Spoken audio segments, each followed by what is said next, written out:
Kita masuk bab yang ke-12. Pemimpin wajib seru rakyat kepada hidayah. Allahumma salli ala Sayyidina Muhammad wa ala ali Sayyidina Muhammad. Adalah amat malang sekiranya pemimpin Islam sendiri yang menjadikan punca orang-orang bukan Islam takut dengan agama Allah. Abdullah bin Umar radhiyallahu anhu berkata bahawa aku mendengar Rasulullah sallallahu alaihi wasallam bersabda yang bermaksud, setiap kamu itu pengembala, iaitu penjaga, dan kamu sekalian akan disoal terhadap apa yang di bawah gembalaan ataupun jagaan kamu. Bahawa amir, pemerintah akan disoal terhadap rakyat di bawah pemerintahannya. Dan ketua keluarga akan disoal terhadap ahli rumahnya. Isteri akan disoal terhadap rumah suaminya yang di bawah urusannya. Seorang pekerja akan disoal terhadap harta majikannya. Ketahuilah, setiap kamu semua pengembala. Setiap pengembala akan dipertanggungjawabkan setiap jagaannya. Hadis riwayat Ibnu Umar itu sungguh terperinci mengenai peranan pemimpin diberi tugas dan tanggungjawab terhadap orang-orang yang di bawah pemimpinannya. Setiap orang adalah pemimpin menurut kedudukan masing-masing. Ada yang menjadi pemimpin negara, pemimpin jemaah, pemimpin masyarakat. Setidak-tidaknya mereka menjadi pemimpin dalam rumah tangga. Justru di akhirat kelak mereka akan disoal terhadap hal-hal yang di bawah jagaannya. Tidak ada yang terkecuali daripada seorang raja ataupun pemerintah hatta kepada seorang budak suruhan atau kuli. Masing-masing mempunyai tanggungjawab yang pasti akan disoal oleh Allah Subhanahu wa taala di hari akhirat kelak. Rasulullah sallallahu alaihi wasallam meletakkan amir atau pemerintah dalam hadis itu sebagai manusia utama yang bakal disoal oleh Allah Subhanahu wa taala di akhirat. Amir bererti ketua, sama ada raja, presiden, perdana menteri, menteri besar, ketua menteri, ketua dalam apa juga organisasi di semua peringkat.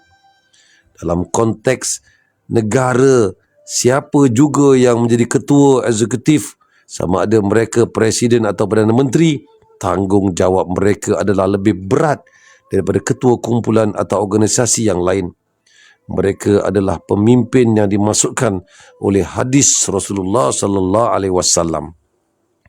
Andainya pemimpin itu seorang Muslim yang mempunyai azam untuk melaksanakan peraturan Islam, sementara rakyatnya terdiri daripada kaum muslimin yang memahami cita-cita pemimpin mereka, secara lakarnya tentulah tugas pemimpin dalam keadaan demikian dianggap lebih mudah melaksanakan tugasnya.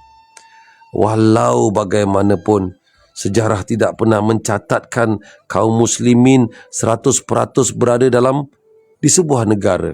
Kalaupun mereka rakyat majoriti, namun sudah menjadi resam manusia, tidak semua manusia itu patuh. Ramai juga dalam kalangan mereka yang ingkar, bahkan menentang cita-cita melaksanakan hukum dan undang-undang Islam. Oleh itu, belum pernah terjadi Islam ataupun pemimpin yang bercita-cita melaksanakan hukum Islam mendapat laluan mudah tanpa halangan dan rintangan. Tanggungjawab pemimpin Islam akan lebih rumit jika rakyatnya banyak yang tidak Islam ataupun tidak setuju dengan cita-cita pemimpinnya. Usaha untuk memberikan kefahaman terhadap mereka yang tidak mengenali Islam tentunya lebih sukar. Walau bagaimanapun, menjadi kewajipan pemerintah untuk menyampaikan kepada rakyat keseluruhannya tentang tugas berat sebagai seorang pemimpin negara yang bakal ditanya oleh Allah Subhanahu wa taala di hari akhirat kelak. Pemimpin bukan saja memberikan khidmatnya kepada negara untuk membangunkan negara dari segi fizikal supaya kemakmuran dapat dinikmati oleh semua rakyatnya, tetapi yang lebih penting ialah pemimpin mesti berusaha menyelamatkan rakyat daripada segala bahaya dan malapetaka akhirat. Sebab itu, tanggungjawab pemimpin ialah menyampaikan risalah Islam, seruan hidayah kepada semua rakyat, memberi peluang supaya rakyat mendapat membuat pilihan yang tepat. Bukan saja mereka selamat di bawah payung kerajaan dan pemimpin bercorak Islam, malah mereka diberi peluang berfikir untuk memilih laluan hari akhirat mereka yang selamat dengan memilih beriman kepada Allah dan menjadikan Islam sebagai jalannya. Tugas pemimpin Islam yang diredai Allah bukan sekadar menerangkan kepada rakyat yang bukan Islam mengenai kebaikan dan kebenaran Islam, malah mereka pasti menjadi contoh teladan daripada kepimpinan yang baik dan berakhlak. Sebagaimana Rasulullah sallallahu alaihi wasallam memiliki akhlak Al-Quran, akhlak yang amat menyenangkan setiap orang yang melihatnya. Dengan akhlak yang mulia itu akan mendorong manusia memilih Islam sebagai pegangan hidup mereka.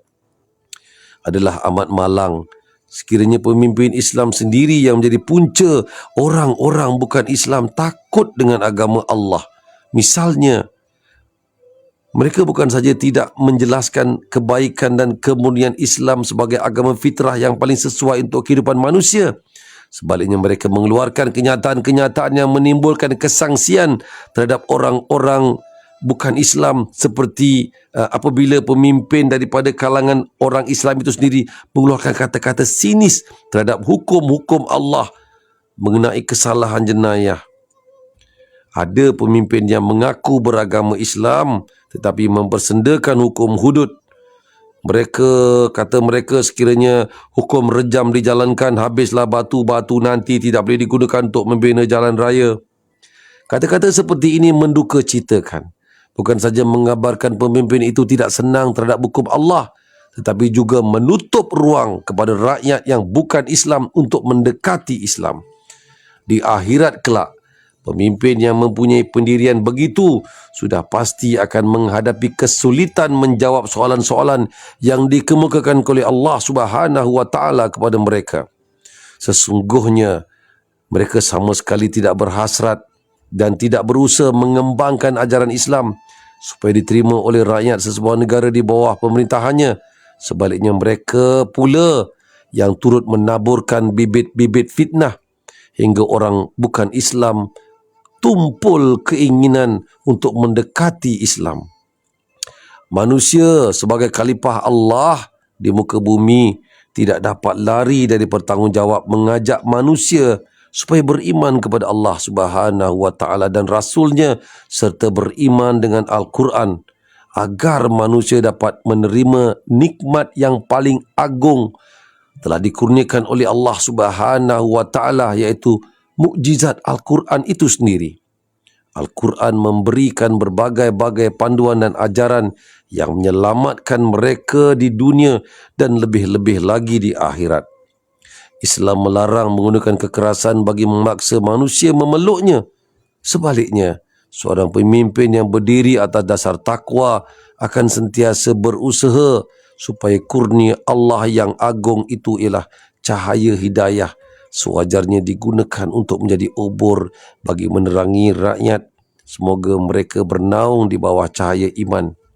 Demikianlah antara tanggungjawab pemimpin Islam melaksanakan amar ma'ruf nahi mungkar supaya mereka akan mendapat manfaatnya, terutamanya di hari akhirat, iaitu terselamat daripada soalan yang bakal dihadapi oleh mereka di hari mahsyar kelak. Wallahu a'lam. Pendek